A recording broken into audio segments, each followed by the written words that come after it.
क्या होता है इन्फ्लेशन? आइए समझते हैं काफ़ी इजी वे में और काफ़ी कम समय में। तो देखिए एक एग्जांपल समझते हैं।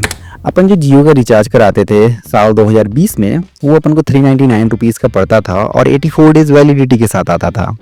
और अगर आज अपन सेम वैलिडिटी वाला रिचार्ज करने जाएं जियो के साइट से, तो आई थिंक वो हमें 799 रुपीज़ का पड़ता है। तो ये जो 400 से सीधा 800 रुपये का जंप हुआ इन 5 सालों में, इसी को अपन इन्फ्लेशन बोलते हैं। दो शब्द में समझाऊं तो इसका सिंपल मतलब होता है दाम बढ़ना, बस यही इन्फ्लेशन होता है। खैर, सारा चीज एक तरफ, दाम बढ़ता ही क्यों है, घटता क्यों नहीं है? तो देखो, दाम बढ़ने का दो सिंपल कारण होता है। एक होता है डिमांड एंड सप्लाई की वजह से और दूसरा होता है कॉस्ट की वजह से। पहले डिमांड एंड सप्लाई को देखते हैं। तो इसे समझने के लिए ऐसे देखिए कि भाई कोई दुकान है जिसके पास एक ब्रेड बचा हुआ है, बाकी सभी बिक गए हैं और उस एक ब्रेड को खरीदने के लिए 10 कस्टमर खड़े हैं। अब सप्लाई काफ़ी कम है और डिमांड काफ़ी ज़्यादा है। तो इस चीज़ को देखते हुए जो दुकान वाला होगा वो चाहे तो उसका प्राइस इंक्रीज करके सामान उस कस्टमर को बेच सकता है जिसके पास ज़्यादा पैसा हो। बाकी सभी घर जाकर यही बोलेंगे कि महंगाई बढ़ गई है। ये होता है डिमांड एंड सप्लाई की वजह से इन्फ्लेशन। दूसरा होता है कॉस्ट की वजह से। कॉस्ट की वजह से ऐसे समझिए कि हमारा जो भी प्रोडक्ट अपन जो यूज़ करते हैं वो कहीं ना कहीं फैक्ट्री में बनता है। फैक्ट्री से वो दुकानों में आता है ट्रांसपोर्ट के माध्यम से। तो क्या हो अगर पेट्रोल का दाम 100 रुपये से 200 रुपये पर लीटर कर दिया जाए? जाहिर सी बात है कि जो ट्रांसपोर्ट का कॉस्ट होगा वो बढ़ जाएगा। तो ट्रांसपोर्ट के कॉस्ट को मैनेज करने के लिए जो प्रोडक्ट आ रहे हैं उन प्रोडक्ट के प्राइसेस को इंक्रीज कर दिया जाएगा। तो ये बेसिकली होता है कॉस्ट की वजह से इन्फ्लेशन। इसे एक और एग्जांपल से समझते हैं हम। ऐसे समझिए कि जो भी प्रोडक्ट फैक्ट्री में बनते हैं कहीं ना कहीं वर्कर्स के द्वारा बनाया जाता है। तो क्या हो अगर वर्कर्स अपना जो दिहाड़ी है वो 500-600 की जगह 1000 रुपये या 1100 रुपये मांगना शुरू कर दें? जाहिर सी बात है फैक्ट्री बंद होने से बचने के लिए कर्मचारियों, जो वर्कर होंगे या कर्मचारी होंगे, उनका दाम बढ़ाया जाएगा, उनका वेजेस जो होगा उनको इंक्रीज किया जाएगा। लेकिन ये सभी किसके कॉस्ट पर होगा? प्रोडक्ट के प्राइस के इंक्रीज करने के कॉस्ट पर होगा।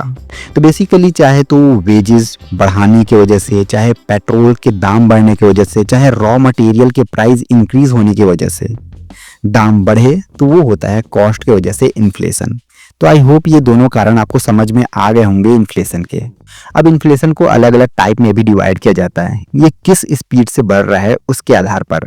अगर इन्फ्लेशन का रेट 3% तक है, 3 से लेके 5% तक, मीन्स कि 2025 में कोई सामान 100 रुपए का बिक रहा है और 2026 में वो सामान 103 रुपए या 105 रुपए का बिक रहा है, तो ये होता है क्रीपिंग इन्फ्लेशन।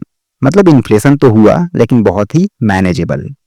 दूसरा होता है वॉकिंग इन्फ्लेशन, जिसमें जो इन्फ्लेशन का रेट होता है वो लगभग 5 से लेके 10% तक होता है। इसे ऐसे समझिए कि भाई 2025 में कोई सामान था वो 100 रुपए का बिक रहा है, लेकिन 2026 में इन्फ्लेशन रेट 10% होने की वजह से वो 110 रुपए का बिकने लगा। यहाँ पर जो 10 रुपए का डिफरेंस आ रहा है वो इन्फ्लेशन की वजह से आ रहा है। इसे बोला जाता है वॉकिंग इन्फ्लेशन। ये भी काफी हद तक मैनेजेबल होता है। तीसरा होता है गैलोपिंग इन्फ्लेशन। इसमें जो रेट होता है वो 10 से लेके 50% तक होता है और ये खतरनाक माना जाता है। इसे ऐसे समझिए कि कोई सामान है 2025 में 100 रुपए का बिक रहा है और 2026 में इन्फ्लेशन रेट हाई होने की वजह से 150 रुपए का बिकने लगे। काफी लोगों पर इसका बहुत बुरा प्रभाव पड़ेगा। और एक आखिरी टाइप का होता है हाइपर इन्फ्लेशन, जो काफी ज्यादा खतरनाक होता है। यहाँ पर जो इन्फ्लेशन का रेट होता है वो डबल डिजिट के बाद 3 डिजिट में भी और 4 डिजिट में भी पहुंच जाता है। मींस कि अगर कोई सामान है जो 100 रुपए का बिक रहा है 2025 में, तो हो सकता है 2026 में वो 1000 रुपए, 10,000 रुपए या 5,000 रुपए, 6,000, इन समझ रहे हैं काफी ज्यादा महंगा हो जाता है।